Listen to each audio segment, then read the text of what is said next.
दोस्तों nothing phone 2 one plus note 3 दोनों के प्राइस में 10,000 का गैप है, ये बात आप सब जानते हैं। अब मैं इनका कंपैरिजन कर रहा हूँ। आप में से काफ़ी लोग कहेंगे इतना प्राइस गैप है, कंपैरिजन क्यों? अब ये मैंने कंपैरिजन डिसाइड किया था जब मैंने इन फ़ोन की टेस्टिंग के बाद चीज़ें कुछ ऐसी निकल के आई हैं जिनके बाद मुझे पता लग गया कि अगर आप 10,000 कम पे कर रहे हैं ना तो भी चीज़ें यहाँ पर बहुत स्ट्रॉन्ग दी जा रही हैं, और 10,000 आप ऊपर पे कर रहे हैं तो यहाँ भी कुछ एडवांटेज आपको देखने को मिलते हैं। दोनों के प्लस माइनस मैं आपको बताऊंगा, वीडियो को एंड तक देखते रहिएगा। देखो, एक तो यहाँ पर जो आपको अपडेट्स मिलती हैं ना वो दोनों में है। 3 साल का यहाँ पर आपको मिल जाएगा OS अपडेट दोनों में, और 4 साल का सिक्योरिटी अपडेट दोनों में आपको मिलने वाला है। साथ में अगर आप इनके डिज़ाइन और बिल्ड क्वालिटी देखते हैं, और दोनों ही आते हैं ये ग्लास बिल्ड क्वालिटी के साथ, हाथ में लेकर आपको वैसे दोनों प्रीमियम लगते हैं, लेकिन जो ये फ्रेम है ना साइडों में, यहाँ पर प्लास्टिक का फ्रेम मिलता है आपको वन प्लस नोट 3 में, जो चीज़ें आपको फील हो जाएगी कुछ टाइम फ़ोन यूज़ करके। लेकिन नथिंग फ़ोन 2 में है एल्युमिनियम का फ्रेम। अब डिज़ाइन जब आप इनका देखोगे ना, एक चीज़ आपके माइंड में बैठ जाएगी। आप नथिंग फ़ोन 2 यूज़ कर रहे हैं, 45,000 का स्मार्टफोन है, क्या फ़र्क लग रहा है दूर से देखने में नथिंग फ़ोन 1 के कंपैरिजन में? कोई डिफरेंस नहीं है। कुछ इनको अलग से थोड़ा बहुत डिफरेंस देना चाहिए था कि हम डिफरेंशिएट कर पाएँ दूर से देखकर भी कि ये कौन सा फ़ोन है हाथ में, नथिंग फ़ोन 1 है या 2 है। हाँ, लाइटें कट कुट थोड़ा चेंज है, वो एक अलग बात है। और वहीं पर अगर आप वन प्लस नोट 3 देखते हैं ना, ये तो दोस्तों और भी माशाल्लाह है। आप अगर 17-18,000 का या 19,000 वाला one plus note CE3 light use कर रहे हैं, आपको समझ नहीं आएगा दूर से देखकर ये आपने मिड रेंज का फ़ोन पकड़ा हुआ है या एक फ्लैगशिप कैरियर पकड़ा हुआ है। तो डिज़ाइन लैंग्वेज में तो निराशा आपको होने वाली है इनके साथ। और अभी आपको one plus note CE3 5G भी देखने को मिलने वाला है, वो भी सेम इसी डिज़ाइन लैंग्वेज के साथ आता है। जैसे कि वन प्लस 11R आप देख रहे हैं यूनिक था, 11 यूनिक था, वैसे ही कुछ यहाँ पर यूनिक होना चाहिए था। बाकी अगर मैं इनलाइन फील की बात करता हूँ ना, इनलाइन फील के मामले में अगर कंफर्टेबल हम देखते हैं तो यूज़ करने में दोनों कंफर्टेबल लग रहे हैं, ऐसी दिक्कत नहीं आ रही है। यहाँ पर जो बैक है थोड़ी कर्व की गई है, जिसकी वजह से इसकी ग्रिप नथिंग फ़ोन 1 से भी थोड़ी अच्छी बन रही है। लेकिन जो वन प्लस है ना वो काफ़ी ज़्यादा स्लिपरी स्मार्टफोन है। मैं आपको ये दिखा रहा हूँ, हाथ से ये आराम से फिसल जाता है। आप इसको बिना बैक कवर के यूज़ नहीं कर पाएंगे, करना चाहेंगे तो भी। और यहाँ पर कहने को तो ग्लास बिल्ड क्वालिटी है, और ये ग्लास है, मैंने टेस्ट भी किया था, लेकिन जब हम इसको टच कर रहे हैं ना थोड़ा अजीब फील हो रहा है। ऐसे लग नहीं रहा कि ये बहुत प्रीमियम कुछ ग्लास है। और जब हम यहाँ पर इस तरह से मैं नाखून लगा रहा हूँ या कुछ भी हम यहाँ पर इस तरह का ऑब्जेक्ट लगाएंगे, शार्प ऑब्जेक्ट, तो ऐसे आपको ये निशान दिख जाएगा। फिर आपको इसको क्लीन करते रहना पड़ेगा, क्लीन करने से हट जाएगा, वो प्लस पॉइंट है। बट थोड़ा अजीब लगती है ये चीज़ें। वहीं पर अगर नथिंग को देखते हैं, यहाँ पर प्रॉपर ग्लास है, ऐसी कोई दिक्कत यहाँ पर नहीं आएगी, बहुत ही सॉलिड है ये। बाकी बैक पे गोरिल्ला ग्लास 5 की प्रोटेक्शन आपको दे रखी है। बाकी डिज़ाइन में आप एक दो चीज़ और देख सकते हैं। बाकी डिज़ाइन में वन प्लस ने एक कमाल और कर रखा है। यहाँ पर अलर्ट स्लाइडर हमारा आ चुका है इस फ़ोन में, जिसको यूज़ करके आप फ़ोन को साइलेंट, वाइब्रेशन या नॉर्मल मोड पे स्विच कर सकते हैं। फ़ोन ऑन करने की भी आपको ज़रूरत नहीं पड़ेगी। साथ में ऊपर IR ब्लास्टर भी आपको यहाँ पर मिल जाएगा, इसको आप रिमोट की तरह भी यूज़ कर पाएंगे। ये सब जो ऑप्शन है ना, नथिंग फ़ोन 1 में ऐसी चीज़ें देखने को नहीं मिल रही हैं। तो बाकी अब आप बताओ, देखकर डिज़ाइन के मामले में यहाँ पर चमकती हुई लाइट्स हैं, इनका अपना मज़ा है, लेकिन ये मज़ा जो है ना कुछ टाइम तक की आपको मज़ा देगा, उसके बाद आप इनसे भी बोर हो सकते हैं। बिकॉज नथिंग फ़ोन 1 में हम ये ऑलरेडी यूज़ कर चुके हैं। कुछ अगर नया होता तब बात अलग। अब मज़ा ये है जो ये लाइट है ना, इसको थोड़ा यूजेबल बना दिया है। अगर आप उबर बुक करते हैं या कुछ ऑर्डर करते हैं खाना वगैरह, तो उसकी जो टाइमलाइन है ना, वो यहाँ पर आपको इस लाइट के थ्रू शो होती रहेगी कितनी टाइमलाइन है उनको आपके तक पहुँचने में। ऐसे कई तरह के फीचर्स यहाँ पर आपको मिल जाते हैं इन लाइट्स के साथ। बाकी जब रिंगटोन बजेगी या कुछ हम काम करेंगे तो इस तरह की लाइट्स तो आपको मिलने ही वाली है, वो एक अलग बात है। बाकी मेरा ये पर्सनल ओपिनियन है, लाइट्स का शो के 4 दिन का रहता है। अब अगर हम डिस्प्ले देखते हैं ना फ़ोन का, दोनों आते हैं पंच होल डिस्प्ले के साथ, जो कि सही है। लेकिन जो बेजल्स है ना वो ज़्यादा हमें कम मिल रहे हैं वन प्लस नोट 3 में। अगर मैं आपको ये दोनों दिखाऊँ ना, तो बॉर्डर यहाँ पर थोड़े ज़्यादा हैं नथिंग फ़ोन 2 में। 93.5% का है screen to body ratio note 3 का, और यहाँ पर है 87.3 का। बाकी जो रेजोल्यूशन है ना वो थोड़ा बेटर दे रखा है वन प्लस नोट 3 में।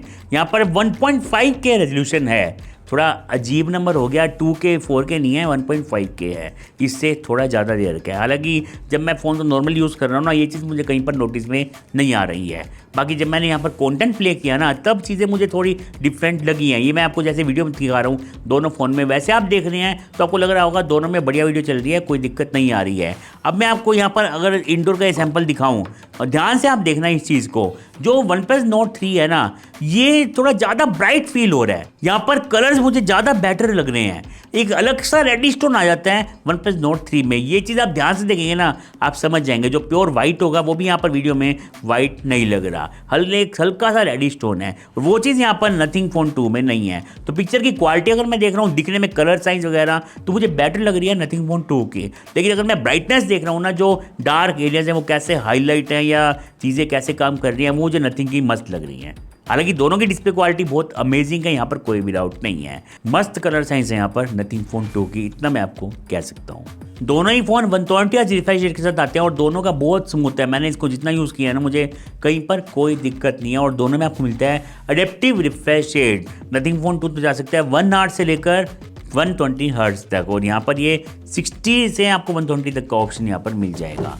अगर हम पीक ब्राइटनेस देखते हैं ना, मैंने दोनों को आउटडोर में यूज़ किया जब, तो मुझे ज़्यादा मेजर डिफरेंस यहाँ पर फील नहीं हुआ। हालांकि इस टाइम पे सनलाइट ज़्यादा तेज़ नहीं थी, लेकिन फिर भी यहाँ पर जो है आपके सामने है। वैसे अगर मैं नंबर के हिसाब से चलता हूँ ना, 1600 निट्स की यहाँ पर पीक ब्राइटनेस बता रखी है नथिंग फोन 2 होगी। लेकिन ये काम करते हैं उस टाइम में जब हम कोई HDR कंटेंट देखते हैं या HDR यूज़ करते हैं। वैसे इसकी पीक ब्राइटनेस जाती है 1000 निट्स तक, और OnePlus ने आपको लिखा हुआ है यहाँ पर 1400 निट्स की पीक ब्राइटनेस। बाकी जो डिफरेंस है मैंने आपको दिखा दिया है। अब हम बात कर लेते हैं डिस्प्ले के बाद परफॉर्मेंस के बारे में।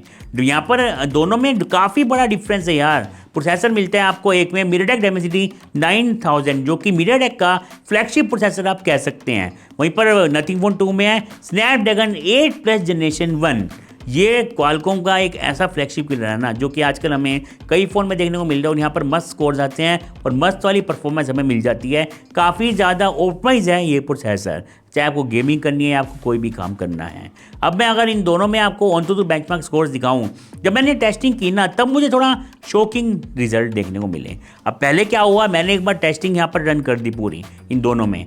इसमें क्या था ना, मैं परफॉर्मेंस मोड को ऑन करना भूल गया OnePlus Nord 3 में, तो यहाँ पर ये स्कोर्स हमें देखने को मिले हैं। वो टेस्टिंग कंप्लीट भी यहाँ पर पहले हो गई थी, अगर मैं इसको कंपेयर कर रहा हूँ अपने नथिंग फोन 2 से, और हीटिंग भी यहाँ पर ज़्यादा देखने को नहीं मिली थी इस टाइम तक तो। लेकिन फिर जब मैंने दोबारा टेस्टिंग करी इनको नॉर्मल करने के बाद, परफॉर्मेंस मोड ऑन करके, तब रिजल्ट्स हमें अलग देखने को मिले। एक तो नथिंग फोन 2 तब 1 मिलियन से कम आ चुका था, 95 के आसपास आ चुका है इसके स्कोर्स, और वहीं पर वो आपको मिल रहे हैं 8 के आसपास, जबकि दोनों ये 1 मिलियन टच करने चाहिए थे। इस टाइम पे OnePlus ने जल्दी टेस्टिंग कंप्लीट कर दी थी, और यहाँ पर जो मैंने आपको टेम्परेचर दिखाया है, तो ये देखो ये कहाँ तक जा चुका है। तो यहाँ पर हीटिंग की बात अगर मैं करता हूँ, अगर आप इसको एक्सट्रीम लेवल पर यूज़ करेंगे, ज़्यादा हैवी यूज़ करेंगे, तो थोड़ा सा OnePlus जल्दी हीट जनरेट करेगा नथिंग के कंपैरिजन में। मैंने ये चीज़ देखी है इस फ़ोन को लॉन्ग टर्म यूज़ करने के बाद भी। मैंने काफ़ी इस पर टेस्ट डाला था, फिर मैंने CPU थ्रोटल का टेस्ट किया। अब CPU थ्रोटल में क्या हुआ, ये मैंने इमीडिएटली टेस्ट परफॉर्म कर दिया था जैसे ही हमारी AnTuTu बेंचमार्क का टेस्ट कंप्लीट हुआ। यहाँ पर 1 मिनट के बाद ही काफ़ी ज़्यादा थ्रोटल करना स्टार्ट कर गया अपना OnePlus Nord 3। इसकी परफॉर्मेंस काफ़ी डाउन आ गई। ये ऑरेंज पूरा चार्ट आप देख सकते हैं, और नथिंग फोन 2 ने इस चीज़ को मेंटेन रखा है। 15 मिनट तक टेस्ट रन करने के बाद ये रिजल्ट थे आपके सामने। और इस टाइम पे जब मैंने फिर से हीटिंग को टेस्ट किया, तो यहाँ पर आपके सामने ये डिफरेंस है कितना आ रहा है इन दोनों में। अगर मैं फ़ोन को टच करके देख रहा हूँ ना, मुझे फील हो रहा है कि काफ़ी गर्म है OnePlus, और दोनों फ़ोन मुझे गर्म फील हो रहे हैं, जहाँ पे OnePlus Nord 3 थोड़ा ज़्यादा गर्म फील हुआ मुझे। अगर हम फ़ोन को एक्सट्रीम लेवल पर यूज़ कर रहे हैं और लॉन्ग टर्म तक यहाँ पर गेमिंग कर रहे हैं, या फिर कोई ऐसा काम कर रहे हैं जहाँ पर इसको हाई परफॉर्मेंस अपनी यूज़ करनी पड़ रही है, तो ऐसे में थोड़ा आपको ये फील हो जाएगा परफॉर्मेंस डाउन कर रहे हैं OnePlus Nord 3। ये चीज़ आपको गेमिंग के टाइम पे भी फील होगी। FPS भी अगर आप देखेंगे ना गेमिंग के टाइम पे, वो भी कंसिस्टेंसी वहाँ पर आपको देखने को नहीं मिलेगी, काफ़ी वो फ्लक्चुएट करेंगे। जब हम यहाँ पर गेमिंग करते हैं ना, तो नथिंग में हमें कंसिस्टेंट परफॉर्मेंस नहीं दे पाता। जब आप मान लो आपने यहाँ पर गेमिंग स्टार्ट करी है और 1-1.5 घंटा 2 घंटा लगातार आप गेमिंग करते जा रहे हैं और हैवी टास्क कर रहे हैं फ़ोन में, तब ये भी हार माननी स्टार्ट कर देगा। तो इन दोनों को ही अभी परफॉर्मेंस के मामले में ऑप्टिमाइजेशन की बहुत ज़्यादा ज़रूरत है। वैसे अगर मैं फ़ोन को यूज़ कर रहा हूँ, मुझे कोई दिक्कत नहीं आ रही है, UI दोनों का काफ़ी स्ट्रॉन्ग है और चीज़ें ये अच्छे से हैंडल कर रहे हैं। यहाँ पर मैंने जब स्टोरेज स्पीड का टेस्ट किया ना, तब भी मुझे रिजल्ट थोड़े अलग मिले। कहने को दोनों में UFS 3.1 स्टोरेज, लेकिन नंबर्स का यहाँ पर फ़र्क आ रहा है। ये नंबर मैं आपको दिखा रहा हूँ यहाँ पर। अभी ऐसा क्यों हो रहा है, ये चीज़ थोड़ी समझ के बाहर है। बाकी दोस्तों यूज़र एक्सपीरियंस में ना सही बताऊँ, जो आजकल सारे पंगे चल रहे हैं ना, एड्स, ब्रोडवेयर, फालतू की रिकमेंडेशन, उन चीज़ों से आपको दोनों में छुटकारा मिल जाएगा। एक में है ऑक्सीजन ओएस और एक में है नथिंग ओएस न्यू वाला। अब इनमें आपको थोड़ा डिफरेंस मिलेगा। मैं आपको ये दोनों दिखा रहा हूँ। देखो क्लीन तो दोनों ही लग रहे हैं, इसमें कोई भी डाउट नहीं है। देखो जहाँ तक ब्लोटवेयर की बात है ना, दोनों में कुछ 2-4 ऐप आपको एक्स्ट्रा मिल जाती हैं जिनको आप अनइंस्टॉल कर सकते हैं। इनके अलावा कुछ भी नहीं है और दोनों यूज़ करने में बहुत ही स्मूथ फील होते हैं। इस चीज़ में तो मुझे कोई भी डाउट नहीं लगा। साथ में अगर मैं कस्टमाइजेशन की बात करता हूँ तो ऑक्सीजन ओएस में भी कस्टमाइजेशन के कुछ ऑप्शन मिल जाते हैं। पहले के कंपैरिजन में चीज़ें और यहाँ पर ऐड भी की गई हैं, लेकिन नथिंग का जो ओएस है वो तो बहुत ही यार मस्त हो गया है यार। यहाँ पर तो कस्टमाइजेशन के मस्त वाले ऑप्शन ऐड हो चुके हैं। आपको फ़ोन यूज़ करने में मज़ा आने वाला है। चाहे आपको ये विजेट्स देखने हो, मस्त मस्त विजेट्स यहाँ पर ऐड हो गए हैं। और अलग चीज़ है, टॉगल आप अलग से भी ऐड कर सकते हैं इसमें, चाहे वाईफाई का हो या मोबाइल डेटा का हो। काफ़ी सारे आपको ऑप्शन यहाँ पर मिल जाएंगे। तो मुझे यार नथिंग ओएस काफ़ी मस्त लगा और स्मूथ लगा। फिलहाल कोई मेजर बग्स भी मैंने यहाँ पर नोटिस नहीं किए जितना मैंने इसको यूज़ किया है। पिछली बार तो काफ़ी सारे बग्स थे नथिंग फ़ोन 1 में। इस बार फ़िलहाल ठीक चल रहे हैं। बाकी मैं इसको और लॉन्ग टाइम तक यूज़ करूँगा, फिर मैं आपको और अच्छे से बताऊँगा इन दोनों के बारे में। असली पिक्चर सामने आते हैं जब कुछ फ़ोन में अपडेट आ जाते हैं, या फिर जो भी अब तक जो भी अपडेट आए थे ना, मैं सब इनमें कर चुका हूँ। उसके बाद ही मैंने एक कंपैरिजन बनाया है। कॉलिंग वगैरह मैंने सब टेस्ट कर ली थी। कॉल क्वालिटी वगैरह दोनों में काफ़ी अच्छी मिल जाती है। नेटवर्क स्ट्रेंथ दोनों की स्ट्रॉन्ग है, यहाँ पर कोई दिक्कत नहीं आएगी आपको। और ये छोटी छोटी चीज़ें हैं ना, जैसे कि मैं लॉक कर रहा हूँ फ़ोन को इस तरह से, जो ये स्क्रीन श्रिंक हो रही है, ये देखो जहाँ से मैं टैप करूँगा ना वहीं पर श्रिंक होएगी। ये छोटे छोटे जो एलिमेंट ऐड करे हैं ना इसके ओएस में, ये चीज़ें मस्त बना रहे हैं। लेकिन जो इसकी प्राइसिंग रखती गई है ना, उसके सामने एलिमेंट भी कुछ काम नहीं करते हैं। तो प्राइसिंग इसकी काफ़ी ज़्यादा रख दी गई है। जितनी मैंने इसको टेस्टिंग करी है ना, फ़ोन की परफॉर्मेंस के मामले में कहूँ मैं, या ओएस के मामले में हम देखते हैं, कुछ किसी भी तरह से देख रहे हैं ना, नथिंग फ़ोन 2 की अगर प्राइसिंग कम होती तो ये फ़ोन बहुत ही बड़ा बीस्ट था, अपने सेगमेंट का बन सकता था। ये 40,000 से कम की रेंज का एक सुपर बीस्ट फ़ोन। अब अगर मैं आपको कैमरा दिखाता हूँ ना, तब थोड़ा देखते हैं पिक्चर सामने क्या निकल के आती है। एक एक आप सैंपल देखोगे सब आपको क्लियर हो जाएगा। अगर आपको चाहिए बेस्ट कैमरा फ़ोन तो आपको कहाँ पर इन्वेस्ट करना होगा। OnePlus में आपको मिलता है रियर में ट्रिपल कैमरा सेटअप 50+8+2 मेगापिक्सल। यार ये क्या है, 2 मेगापिक्सल समझ के बाहर है। और यहाँ पर ड्यूल कैमरा सेटअप है। ड्यूल कैमरा है 50+50 मेगापिक्सल का। अगर फ्रंट कैमरा देखते हैं तो 32 मेगापिक्सल है नथिंग में और 16 मेगापिक्सल है OnePlus Nord 3 में। देखो मैंने इन स्मार्टफोन्स को अलग अलग सिनेरियो में चेक कर लिया है, तो मैं आपको सीधा बताता हूँ यहाँ पर चक्कर क्या है। जैसे कि ये आप देख रहे हैं पिक्चर, इसमें क्या किया नथिंग ने, वो एक तो पिक्चर का कलर ही चेंज कर दिया। ऐसे फील हो रहा है अलग से कोई लेयर लगा दिया उसने पिक्चर के फ्रंट पे। हालांकि OnePlus की पिक्चर भी यहाँ पर थोड़ी डार्क आई है, लेकिन नथिंग में आप ये चीज़ देखेंगे हर पिक्चर को वो थोड़ा डार्क करने की कोशिश करता है, जिसकी वजह से कंट्रास्ट ज़्यादा ऐड हो जाता है पिक्चर में और डायनेमिक रेंज खराब हो जाती है। अब यहाँ पर राइट साइड की इमेज में कितनी फेस पे वाइटनेस आ गई है, जबकि लेफ्ट वाली OnePlus की जो इमेज है बहुत ही मतलब उसने मेंटेन रखा है स्किन टोन को। लेकिन जब मैंने इसका सेम फोटो शॉट कैप्चर किया, वहाँ पर क्या था, OnePlus ने ब्लर उतना स्ट्रॉन्ग नहीं किया, लेकिन ओवरऑल जो पिक्चर क्वालिटी है वहाँ पर हमें बेटर देखने को मिल रही थी नथिंग फ़ोन 2 के कंपैरिजन में। नथिंग फ़ोन 2 ने पिक्चर में ब्लर तो ज़्यादा कर दिया, लेकिन उसको आर्टिफिशियल सा बना दिया।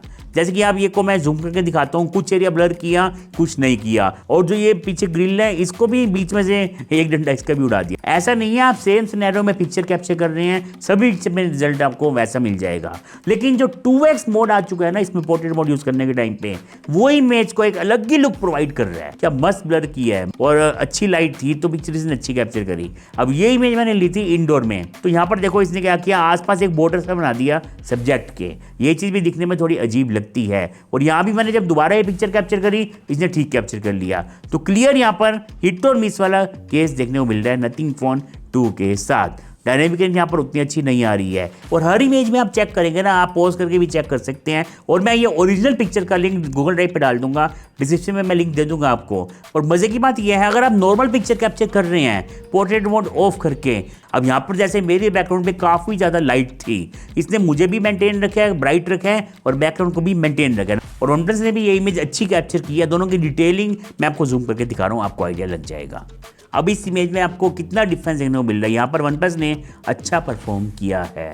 अगर मैं फ्रंट कैमरा देखता हूँ ना, यहाँ पर ये दोनों इमेज आप देखो, यहाँ पर ऐसा लग रहा है अलग से कोई एक लेयर लगा दी गई है नथिंग की इमेज में। तो कलर टोन पे या कलर साइंस पे यहाँ पर नथिंग को और ध्यान देना पड़ेगा। मैंने जब इंडोर में पिक्चर कैप्चर की थी तब मुझे नथिंग की भी काफ़ी अच्छी लगी पिक्चर, जहाँ पर लाइटिंग कंडीशन बिल्कुल परफेक्ट है। वहाँ तो दोस्तों नथिंग और वन प्लस दोनों ही अच्छा काम कर रहे हैं। नथिंग की इमेज कुछ ज़्यादा ही अच्छी निकल के आ जाती है कई बार ऐसी कंडीशन में। अगर मैं आप स्टेबलाइजेशन आपको दिखाऊं तो ये आप देख सकते हैं क्लियर। आप एक चीज़ नोटिस करोगे, नथिंग का जो OIS है वो ज़बरदस्त काम कर रहा है। स्टेबल वीडियोज़ आप कैप्चर यहाँ से कर पाएंगे। अच्छी लगी मुझे इसकी स्टेबिलिटी। वन प्लस को यहाँ पर अभी इंप्रूवमेंट की ज़रूरत है, पता नहीं दुनिया से ही ला रहा है ये फ़ोन में, जबकि OIS यहाँ पर भी दे रखा है हमें। वही अगर मैं लो लाइट की बात करता हूँ तो लो लाइट में तो यार देखो क्लियर विनर है वन प्लस नोट 3। आपको ये पिक्चर में देखकर समझ आ रहा होगा, जो डिटेलिंग है ना नोट 3 में अच्छी रह रही है। जैसे कि मैं आपको ये पिक्चर जूम करके दिखा रहा हूँ, जो बिल्डिंग का टेक्सचर है, जो ईंट वगैरह लगी हुई है यहाँ पर, वो साफ दिख रही है वन प्लस नोट 3 में। नथिंग ने इसको दबा दी है, ऐसा लग रहा है शेकी सा कर दिया है। तो ये चीज़ आपको हर पिक्चर में देखने को मिलेगी। डायनेमिक रेंज हो या फिर डिटेल्स हो, वो नथिंग का कैमरा उतनी अच्छी कैप्चर नहीं कर पा रहा जितनी कि वन प्लस कैप्चर कर रहा है। वहीं पर अगर हम वीडियो सैंपल देखते हैं लो लाइट का, यहाँ पर अगर आप वैसे वीडियो देखेंगे जैसे कि ये पिक्चर आप देख रहे हैं, वीडियो देख रहे हैं, स्टेबिलिटी आपको चाहे नथिंग की अच्छी लग रही होगी, लेकिन नॉइस वगैरह नथिंग की वीडियो में काफ़ी ज़्यादा है। आपको ये चीज़ यहाँ पर मैं जूम करके दिखाता हूँ, आप देख पा रहे हैं तो नॉइस को काफ़ी कम कैप्चर कर रहा है वन प्लस नोट 3 का कैमरा। बाकी नथिंग में एडवांटेज है, आप यहाँ से रियर कैमरा यूज़ करके 4K वीडियो 60 FPS पे कैप्चर कर पाएंगे। ये चीज़ आपको वन प्लस नोट 3 में देखने को नहीं मिलती है। अब अगर मुझे किसी एक को पिक करना हुआ कैमरा के मामले में तो मैं यहाँ पर कहूँगा कि दोनों को इंप्रूवमेंट चाहिए, लेकिन मुझे लग रहा है प्राइस के हिसाब से अंडर 35,000 में वैल्यू फॉर मनी है one plus note 3 camera department में। तो 45,000 में जो नथिंग ने कैमरा दिया है वो बिल्कुल भी एक्सेप्टेबल नहीं है। कैमरा के बाद अगर हम बैटरी देखते हैं तो नथिंग फोन 2 में आपको मिलती है 4700 mAh की बैटरी, जो कि पहले से माइनर से इंप्रूव की गई है, लेकिन फिर साइज़ भी बड़ा हो गया फ़ोन का, तो आप लगा लो बैटरी बैकअप आपको सेम ही मिलेगा नथिंग फोन 1 की तरह ही। और वहाँ पर नोट 3 में आपको मिलती है 5000 mAh की बैटरी। अब देखो सुनने में आपको बड़ा नंबर लगेगा नोट 3 का, लेकिन जब हम इसको यूज़ करते हैं फ़ोन को, इसमें कंटेंट देखते हैं, गेमिंग करते हैं, कुछ भी काम करते हैं, तो यहाँ पर जो कंसिस्टेंसी है ना बैटरी की वो मेंटेन रहती है नथिंग फोन 2 की। अगर मान लो सेम काम करने पे अगर आप देखते हैं कितना बैटरी ड्रॉप हो रही है, तो नथिंग फोन 2 में ये चीज़ ज़्यादा मेंटेन रहती है। वन प्लस में क्या है ना, चीज़ें एक जैसी नहीं रहती हैं। मान लो आपने 4 घंटे फ़ोन में मूवी देखी, एक बार क्या होगा 4 घंटे मूवी देखने में कुछ अलग नंबर ड्रेन होगा बैटरी का, और दूसरी बार सेम काम करने में अलग नंबर ड्रेन हो जाएगा। तो इस चीज़ को भी थोड़ी इंप्रूव करना पड़ेगा, और मेजर डिफरेंस आपको देखने को मिल सकता है इस चीज़ में। साथ में जब मैंने यहाँ पर OnToTo बेंचमार्क ऐप रन की थी तो मैंने पहले आपको दोनों की बैटरी भी यहाँ पर नोट की थी कितनी मिल रही है किस में, मैं आप स्क्रीन पे लिख भी दूंगा। और टेस्ट रन करने के बाद ये रिजल्ट हमारे सामने थे, तो 5% नथिंग और 6% नोट 3, इतना ही ड्रॉप देखने को मिला है, जो कि ज़्यादा नहीं है इस टेस्ट के हिसाब से। तो बाकी अगर हम वायरलेस चार्जिंग की बात कर रहे हैं तो नथिंग में आपको वायरलेस चार्जिंग भी मिल जाएगी। वैसे नॉर्मल चार्जिंग ये सपोर्ट करता है नथिंग 45 वोट की फास्ट चार्जिंग, और वन प्लस में आपको मिलती है 80 वोट की फास्ट चार्जिंग, और वायरलेस में 15 वोट की wireless charging nothing phone 2 support करता है, और 5 वोट की रिवर्स वायरलेस चार्जिंग। 5 वोट मुझे पता है बहुत ही कम है, बस ये ईयरबड वगैरह में बहुत अच्छे से काम आएगा ये चीज़। फ़ोन को तो चार्ज करोगे ना वेट ही करते रह जाओगे कब चार्ज होगा। हैप्टिक फीडबैक यार वन प्लस के भी बहुत प्रीमियम लगते हैं, नथिंग पे भी ज़बरदस्त फीडबैक यहाँ पर हमें मिल जाता है। स्टीरियो स्पीकर्स दोनों में हमें मिल जाते हैं, और दोनों के बहुत ही स्ट्रॉन्ग स्पीकर्स हैं। मैं आपको कुछ चला के दिखाता हूँ।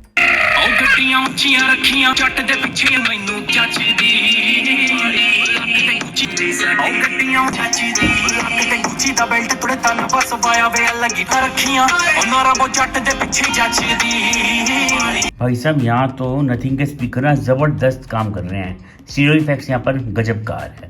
वन प्लस के भी अच्छे हैं, लेकिन थोड़ी सी मुझे लगता है नथिंग के सामने इनकी आवाज़ दब रही है।